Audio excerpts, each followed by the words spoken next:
October 12, 1994, 11:47 p.m. They bought the house for half its value. No one knew why. The realtor said it was a fixer-upper with character. But in Millbrook, Vermont, that phrase always meant something darker. The Fenwick family moved in on a rainy Tuesday. Mark, his wife Claire, and their 10-year-old daughter Lily. The house stood at the end of Hollow Creek Road, 3 miles from the nearest gas station, surrounded by woods that had never been mapped properly. It was built in 1832, but locals whispered it wasn't built. It was found. When the original deed was unearthed in 1957, it listed the land as belonging to the Fenwicks of Salem, with no record of any other name after 1692. On October 15, 1994, Lily woke up screaming. She said the man in the wallpaper was watching her. Her parents found nothing, just an old floral pattern in the upstairs bedroom, faded and peeling. But when Claire pulled back the paper later that night, she saw letters scratched beneath. "We are not dead. We are waiting." Then came the footsteps. October 18, 1994, 2:03 a.m. Lily's school backpack vanished from the kitchen table. Mark checked the garage, the basement, even the attic. Nothing.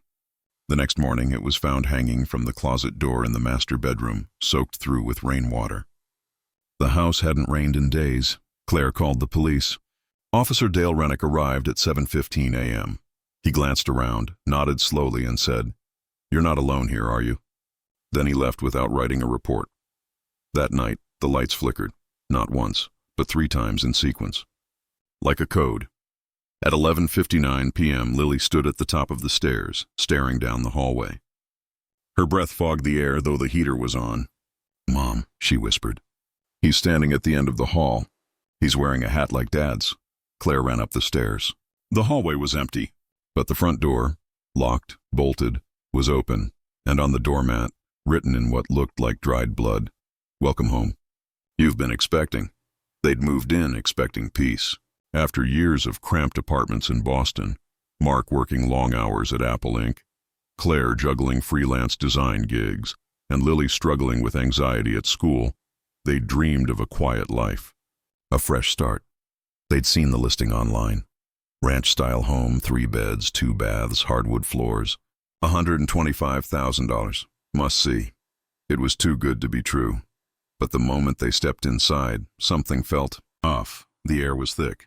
Not stale, just heavy, like the house was holding its breath. Inside, everything was clean, but wrong. The kitchen had a fridge from 1986. No brand logo, just a serial number etched into the side. The microwave had no buttons, only a dial. The clock on the wall read 3:07 a.m., even though it was 2:42 p.m. when they arrived. Mark laughed it off. "Old wiring," he said, tossing the microwave into the trash. "This place is cursed with nostalgia." But Claire noticed the silence. No birds, no wind. Just the hum of the refrigerator and the occasional creak of floorboards, like someone walking above them. On October 14th, Lily asked, "Why does the bathroom light go out when I'm in there?" Mark checked the bulb. It worked fine. But when Lily went in again, the light blinked off. And then faintly a voice, muffled, distorted, said, "Don't look," she screamed. Mark rushed in. Nothing. That night, Claire sat on the couch, watching reruns of The Office on Netflix. The episode ended. The screen went black. Then, without warning, the TV turned back on, showing static. And in the snow, a face appeared. Pale, hollow-eyed, mouth opens in a silent scream. She froze. The image lasted 5 seconds. Then the screen cuts to the home menu. "Did you see that?" she asked Mark, who was reading a book in the living room. "No," he said. "What happened?" "I don't know. The TV just changed." He checked the remote. It was fine. The power was stable. The next day, Lily started drawing strange things. She drew a man in a long coat, standing in a field of bones. She didn't remember doing it.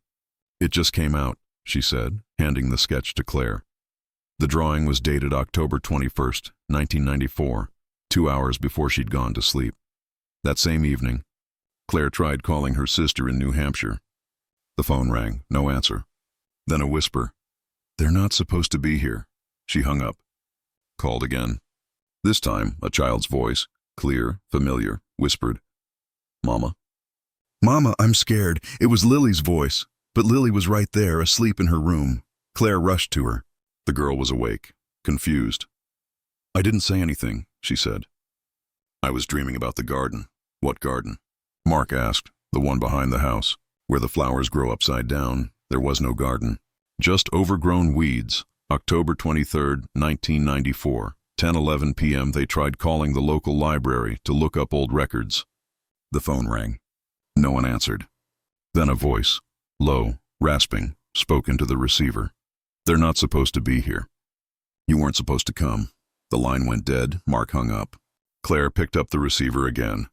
This time a laugh, high-pitched, childish, echoed through the wire. "Ha ha! You're late." Then silence. That night, Claire found a photograph hidden inside the back of a book titled The American Family Tree, published in 1921. It showed a group of people standing in front of the same house, except the house was different, older, cracked, and in the photo, the faces were wrong. They looked familiar, but not like anyone they knew. One woman wore a bonnet. She held a baby. Her eyes were wide. Her mouth open in a silent scream. The date on the photo, April 28, 1692, and under it, in pencil, "We survived the fire. We will survive the rest." Claire dropped the photo. It fluttered to the floor. From the basement, a single footstep echoed, then silence, and then faintly, like a lullaby sung backward, "Sleep, little one. We're coming home." October 24th, 1994, 3:14. A.M. Mark Fenwick woke to the sound of breathing. Not his own, not Claire's. It came from behind the wall beside the bed, slow, wet, like someone choking in a sack. He turned on the lamp. Nothing. But when he pressed his ear to the plaster, the breathing stopped. Then resumed. Him closer, he called Claire. She didn't answer. He went to check on Lily. Her room was cold. The window was open. Snowflakes drifted in, though it was still autumn. "Lily?" he called. No reply.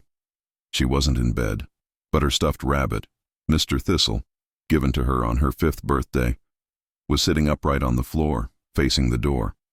He grabbed it. The eyes were wet, damp, as if they'd just been wiped. October 25th, 1994, 8:47 a.m. Claire sat at the kitchen table, sipping coffee. She'd spent the night in the living room, sleeping on the couch. She looked pale. Her hands trembled.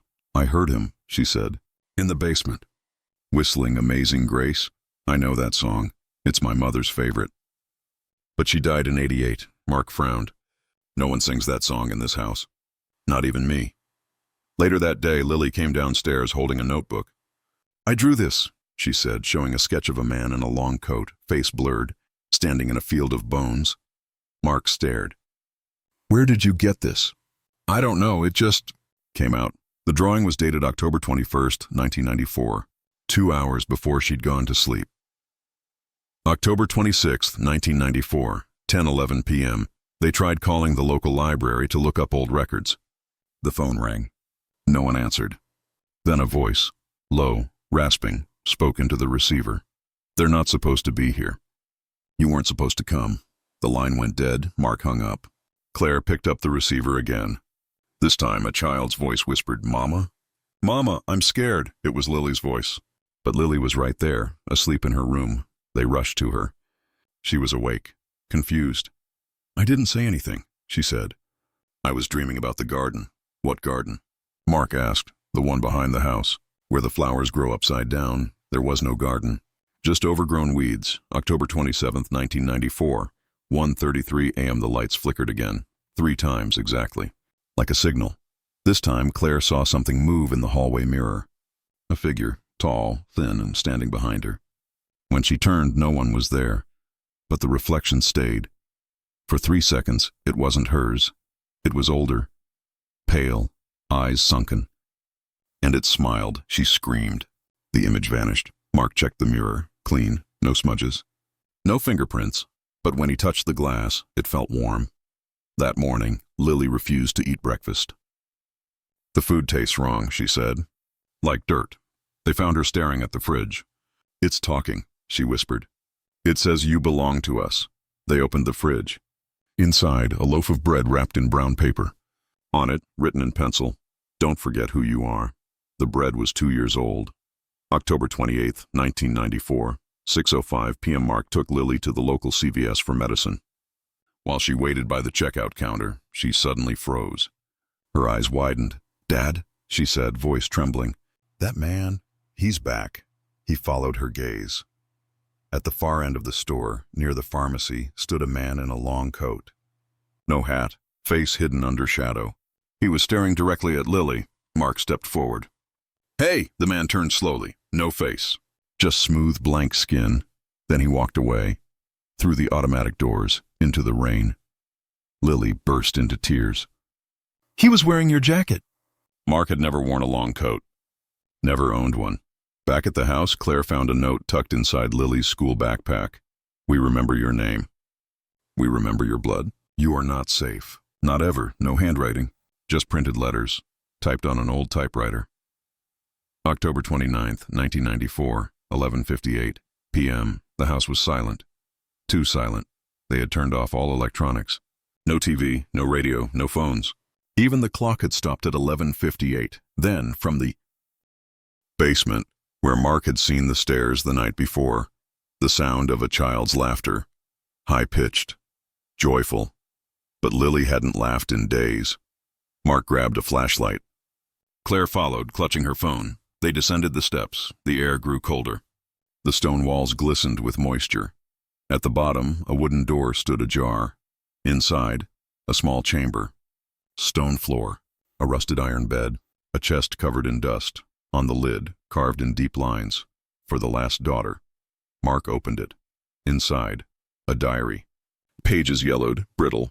The first entry read, October 17th, 1692. "The Lord has forsaken us. The witch trials have taken our kin, but we are not witches. We are Fenwicks, bloodline of the first keepers. They burned our elders, but we lived. We buried ourselves beneath the earth. We wait, we endure. If they return, we must take them, or become them." The entries continued, daily, frantic. Descriptions of rituals, of children being born in secret, of cleansing those who spoke too loud, of a pact made with something older than the church. The last entry, December verse 1692, "They are coming." The ones with names, the ones who should not exist. If you find this, you are one of us. Do not let them see your face. Do not speak. Do not forget, we are not dead. We are waiting.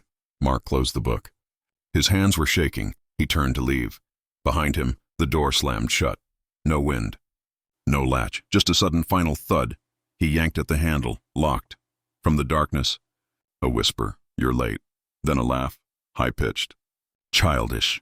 Lily's laugh, but she was outside. Mark screamed. He kicked the wall. The stone cracked. Light spilled through. He crawled out. Outside, Lily stood in the yard, barefoot, shivering. She looked at him, eyes wide. "You were gone," she said. "I called you." "But you didn't answer." Mark ran to her. "What happened? Where were you?" "I was in the garden," she whispered. "The one with the upside-down flowers?" He looked around. There was no garden, just weeds, but on the ground where she stood was a single footprint, small, barefoot, and beside it, a fresh trail of blood leading toward the woods, and from the trees a soft voice, familiar, yet ancient, whispered, "She's one of us now." November 1st, 1994, 1:18 a.m. Mark discovered the false wall. While trying to install a new shelf in the study, he tapped the paneling. One section gave way with a soft crack. Behind it, a narrow passage, barely wide enough to crawl through. He called Claire. She refused to go in. "I don't want to know," she said, voice shaking. "Whatever's in there, it's not ours." But Lily insisted. "It's my room," she said. "I dreamed about it." So Mark entered. Inside, a small chamber. Stone walls, a rusted iron bed frame, a wooden chest covered in dust. On the lid, carved in deep lines, "For the last daughter." He opened it. Inside, a diary.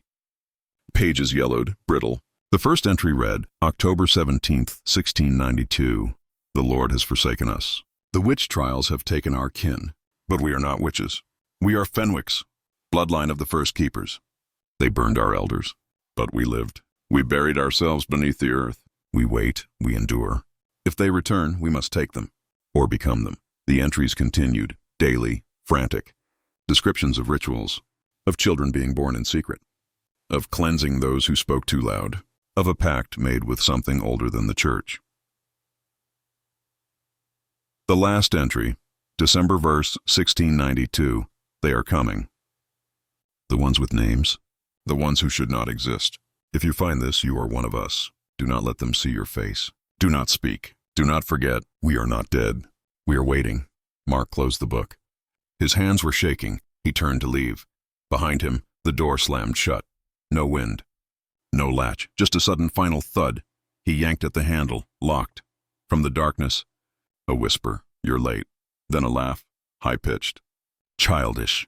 Lily's laugh, but she was outside. Mark screamed. He kicked the wall. The stone cracked. Light spilled through. He crawled out. Outside, Lily stood in the yard, barefoot, shivering. She looked at him, eyes wide. "You were gone," she said. "I called you." "But you didn't answer." Mark ran to her. "What happened?" "Where were you?" "I was in the garden," she whispered. "The one with the upside-down flowers?" He looked around. There was no garden, just weeds, but on the ground where she stood was a single footprint, small, barefoot, and beside it, a fresh trail of blood leading toward the woods, and from the trees, a soft voice, familiar yet ancient, whispered, "She's one of us now." November 2nd, 1994, 4:22 p.m. Slayer found a second journal hidden behind a loose floorboard in the basement. It wasn't in English. The script was old, archaic, but she recognized the pattern. It matched the letters scratched under the wallpaper. She took it to the local historical society in Millbrook. Dr. Evelyn Cho, a historian specializing in colonial New England, examined it. "It's not just a journal," she said, voice low. "It's a record of a blood covenant." The Fenwicks weren't just a family. They were a cult. They believed they could survive death by passing their lineage through ritual sacrifice. Every generation, one child was chosen, the last daughter, to carry the blood forward. The others were consumed. Claire stared. "That's insane." Dr. Cho handed her a photograph. It showed a group of people in 17th century clothing, standing before a fire. In the center, a young girl, bound, eyes wide. "The child was sacrificed," Dr. Cho said. "But the records say she survived." And the family vanished after that, officially. But the locals knew. They said the house still stood, that it breathed, that it waited. She paused. "And every 100 years, someone returns." Claire sat down. Her breath came fast. "Why us?" Dr. Cho looked at her. "Because the name Fenwick appears in the registry of Salem survivors. Only 3 families escaped the hangings. The Fenwicks were one, and the records show they moved west, but never arrived, not officially. No birth, death, or marriage records after 1692. She leaned in. They didn't die. They hid, and they've been waiting for someone to come back. To continue, November 3rd, 1994, 11:59 p.m. that night, Lily began speaking in another voice. Not hers. Older, cold. At 11:59 p.m., she stood at the foot of the stairs and said clearly, "We are not afraid of you. You are part of us." Mark and Claire froze. She turned slowly. Her eyes, black, pupilless, locked onto them. Then she smiled, a smile that didn't belong to a child. "Dad," she said, voice cracking. "You're not my father. You're just the man who brought me home," Claire screamed. Lily walked forward. Her feet made no sound. She reached into her pocket, pulled out a small, folded piece of paper, unfolded it. On it, a list, names, dates, locations, and at the top, the return of the bloodline. One name stood out, Mark Fenwick. Below it, first sacrifice. And beneath that, a note in shaky handwriting. They will try to stop you, but you are already one of us. Mark dropped to his knees. The house groaned. Walls shifted. Lights flickered, not in sequence, but in a pattern, like a heartbeat.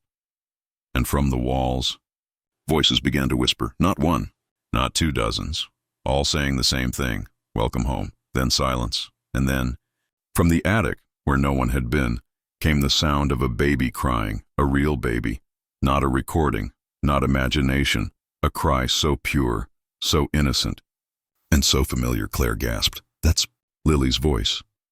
But Lily was right there, still standing, still watching. And as the baby cried again, louder, she whispered, "She's not me. She's the next one."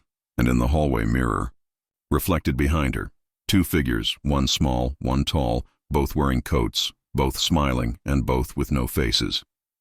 November 4th, 1994, 3:17 a.m. The house was silent.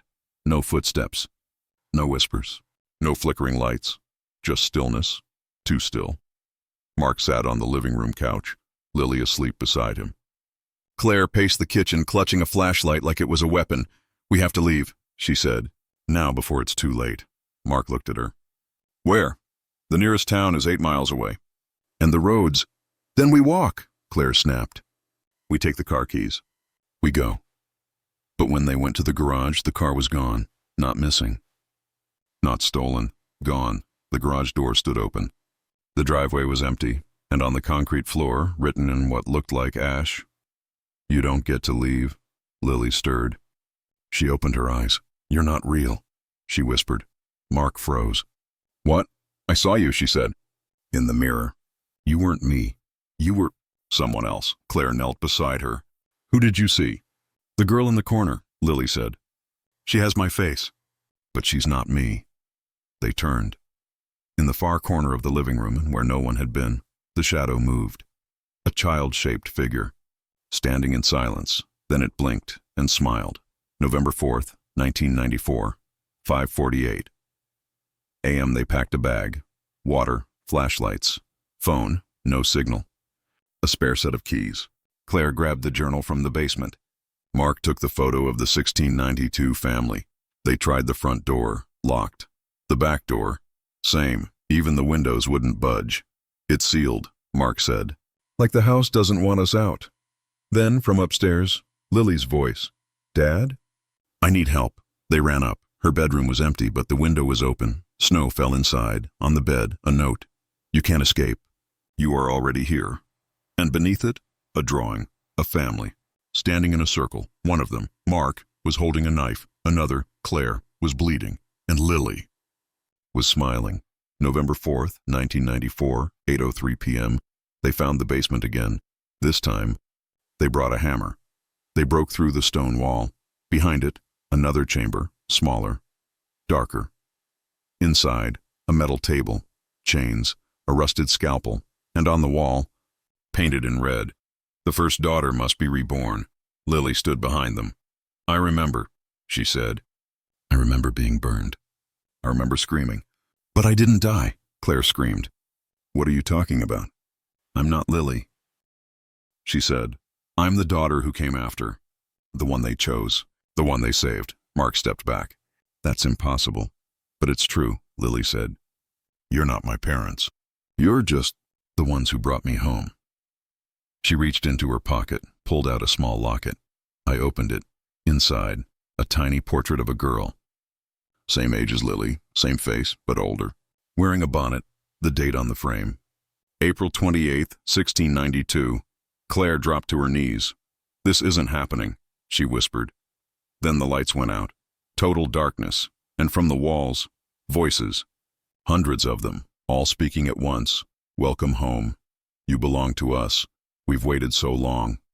Then silence, and then, softly, a lullaby. "Hush now, little one." It was Lily's voice, but not hers. It was the voice of the girl in the locket. November 5th, 1994, 12 a.m. They barricaded themselves in the master bedroom. Chairs against the door. Furniture stacked. Claire locked the windows with tape and nails. Mark held the hammer. Lily sat on the bed, staring at the wall. "I don't want to do this," she said. "You don't have to," Claire said. "We'll get help. We'll call someone. We'll wait." But then, outside, the sound of a car.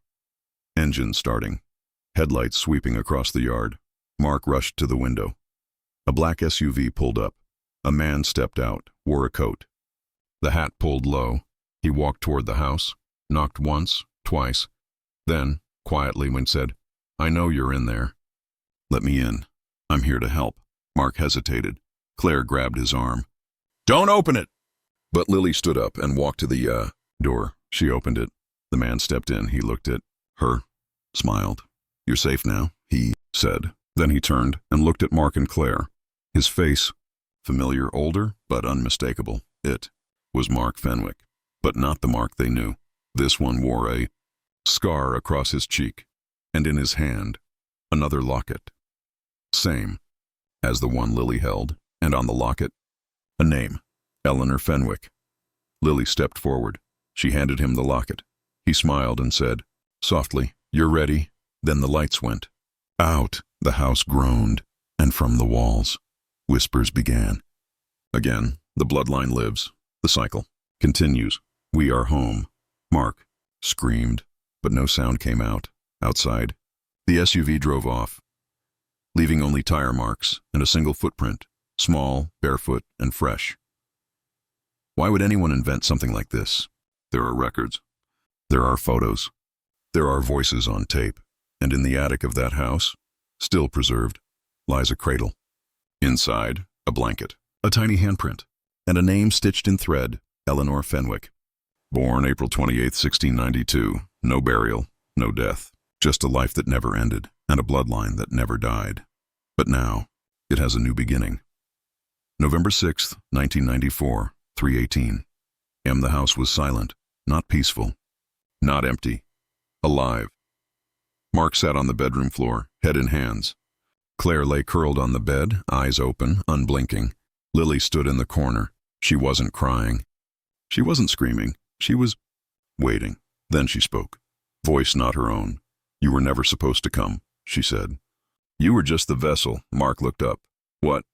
"The Fenwicks didn't die in 1692, she said. "They fled. After the trials, they buried themselves beneath this house.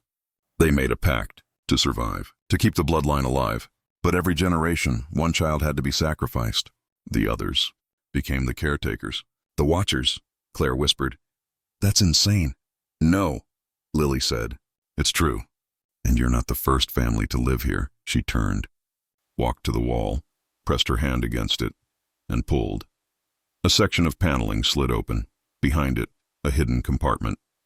Inside, a stack of letters, photographs, a birth certificate. One document bore the name Mark Fenwick. But the date? March 14, 1972. Mark stared. "That's not possible," he said. "I was born in Boston. My mother's name is Margaret. I have records." Lily handed him the file. On the back, a note in red ink. "You are not who you think. You were brought here, raised, then erased." Mark flipped through the papers. Birth certificate. Mark Fenwick, son of Eleanor Fenwick. Born April 28, 1692. But the photo showed a man in a 1970s suit. Same face as Mark, same scar, same eye. He dropped the paper. "I don't remember any of this," he said. "I grew up in Boston. I worked at Apple. I married Claire." "You did," Lily said. "But you weren't you. You were him, the one who came before." "The one who was chosen," Claire screamed. "No, that's not true." But then, the phone rang. Not the landline. The cell. Mark's phone. Screen lit up. Caller ID, unknown. He answered. A voice, old, rasping, spoke. "Mark, you're late." Again, he froze. "It's me," the voice said. "Your father, or what's left of him." Mark's breath caught. "You died in 1989, he whispered. "I did," the voice said. "But I came back, like you." "Like Lily, we're not dead. We're waiting." Then the line went dead. Mark looked at Claire. "You knew?" he asked. She shook her head. "I thought I was just normal, a designer, a mom." But then she remembered the dreams, the way she'd always hated the color red, the way she'd drawn a house with no windows, and the night she found a locket in her drawer, same as Lily's. She opened her purse, pulled it out. Inside, a photo, her younger self, standing beside a woman in a bonnet, and the woman's face, exactly like hers. November 6, 1994, 6:02 am. They found the truth in the basement. Behind a false wall in the study, where the journal had been, they discovered a ledger, pages filled with names, dates, births, deaths, and one entry, circled in red, Eleanor Fenwick, 1692, 1701, sacrificed. Bloodline preserved, Margaret Fenwick, 1701-1718, sacrificed. Bloodline preserved Clara Fenwick, 1718 to 1735, sacrificed. Bloodline preserved Lillian Fenwick, 1735-1752, sacrificed. Bloodline preserved Claire Fenwick, 1752-1769, sacrificed. Bloodline preserved Margaret Fenwick, 1769-1786, sacrificed. Bloodline preserved Eleanor Fenwick, 1786-1803, sacrificed. Bloodline preserved Clara Fenwick, 1803-1820, sacrificed. Bloodline preserved Lillian Fenwick, 1820-1837, sacrificed. Bloodline preserved Claire Fenwick, 1837-1854, sacrificed. Bloodline preserved Margaret Fenwick, 1854-1871, sacrificed. Bloodline preserved Eleanor Fenwick, 1871-1888, sacrificed. Bloodline preserved Clara Fenwick, 1888-1905, sacrificed. Bloodline preserved Lillian Fenwick, 1905-1922, sacrificed. Bloodline preserved Claire Fenwick, 1922-1939, sacrificed. Bloodline preserved Margaret Fenwick, 1939-1956, sacrificed. Bloodline preserved Eleanor Fenwick, 1956-1973, sacrificed. Bloodline preserved Mark Fenwick, 1973-1989, sacrificed. Bloodline preserved Lily Fenwick, 1989, present, last. Daughter, guardian, keeper, ready, Mark fell to his knees. "This isn't real," he whispered. But Lily stepped forward. She reached into her pocket, pulled out a knife, not sharp, but old, rusty and engraved. "For the last daughter," she held it out. "You're not my father," she said. "You're the one who comes before, the one who dies so I can live." Then she smiled and whispered, "Now it's your turn." Mark lunged for her, but the door slammed shut. The lights flickered, and from the walls, voices rose, hundreds of them, all speaking at once. "Welcome. Home. The bloodline lives. We are not dead." Then silence, and then softly a lullaby. "Hush now, little one." It was Lily's voice, but not hers. It was the voice of the girl in the locket, of Eleanor, of the first daughter, and as the song played, Mark felt something shift inside him. His body tensed, his breath slowed, and in the mirror, his reflection changed. His eyes turned black, his mouth curved into a smile. And for the first time, he didn't fight it, he let go, because he finally understood he wasn't the father, he was the sacrifice. And Lily? She wasn't the daughter, she was the keeper, and the cycle? It wasn't broken, it was complete. January 3rd, 1995, 7:42 a.m. The house on Hollow Creek Road was empty, no lights, no footprints, no signs of life, just silence and snow. By midday, the local sheriff's department arrived, after a 911 call from a passing trucker who claimed he'd seen a child waving from the window. But when they reached the property, the front door stood open. Inside, a single note on the kitchen table. "They are not gone. They are waiting. No fingerprints, no blood. Just paper, and on the wall, freshly painted in red, 'We are home.' The sheriff called it a hoax, a prank, a case of mistaken identity. But the next day, a woman named Margaret Rennick, the mother of Officer Dale Rennick, who had visited the house in October, called the Millbrook Historical Society. She said she'd found something in her son's old belongings, a journal, with the same handwriting as the note. And inside, a list, names, dates, locations, and at the bottom, Mark Fenwick, sacrificed. November 6, 1994. Last daughter, Lily, guardian. Bloodline preserved. She handed it over. The historian, Dr. Evelyn Cho, examined it. "This isn't fiction," she said. "This is real. The Fenwicks didn't die in 1692. They never left. They just waited." And then she showed them a photo, taken in 1989, of a man in a suit, same face as Mark Fenwick, standing in front of the same house. But the date on the photo, April 28, 1692, impossible yet undeniable. February 14th, 1995, 9:11 p.m. Lily Fenwick was found, not dead, not missing, alive, in a small town 3 hours away. Pine Ridge, New Hampshire. She was sitting on a park bench, wrapped in a coat, holding a stuffed rabbit, Mr. Thistle. Her name tag read, Lily C., age 10. When asked where she came from, she smiled. "Home," she said. "I'm back." She couldn't remember anything before the night of November 6th. No family, no past, just the house, and the voices, and the feeling that someone was watching. She was taken to a shelter, then a foster home. But every night, without fail, she woke up screaming, "He's coming," she'd whisper. "He's coming back." And every morning, her bed would be soaked with rainwater, even in winter, even when it hadn't rained. March 21st, 1995, 3:03 a.m. Doctor. Cho received a letter, no return address, just a single page on it. A drawing, a girl standing in a field of bones, behind her, a house, and in the window, two figures, one small, one tall, both smiling, and beneath it, "You can't stop us." "We're already here." She showed it to the police. They found no prints, no fibers, no trace. But 2 weeks later, a new family moved into the house on Hollow Creek Road, a couple from Boston. 2 children, they bought it for $125,000, same price, same story, same realtor. And on the first night, October 12th, 1995, the daughter woke up screaming, "The man in the wallpaper is watching me." And in the hallway, mirror, just for a second, her reflection wasn't hers. It was older, pale, eyes wide, and smiling. Years later, in 2003, Dr. Cho published a book, The Fenwick House, A History of Silence. In it, she revealed the full truth. The Fenwicks were not monsters. They were survivors. After the Salem trials, they fled, not to escape justice, but to survive. They buried themselves beneath the earth, living in secret, preserving their names, their stories, their blood. Every generation, one child was chosen to carry the memory forward. The others? Erased, replaced, not by magic, by time, by forgetting, by the house itself, which absorbed the past and slowly rewrote the present.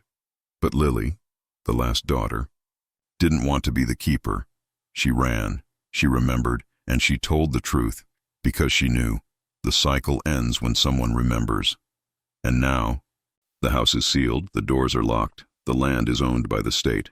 No one has lived there since, but if you drive down Hollow Creek Road at midnight and see a light flicker in the upstairs window, don't look, don't knock, and if you hear a child laugh, run, because the house still waits.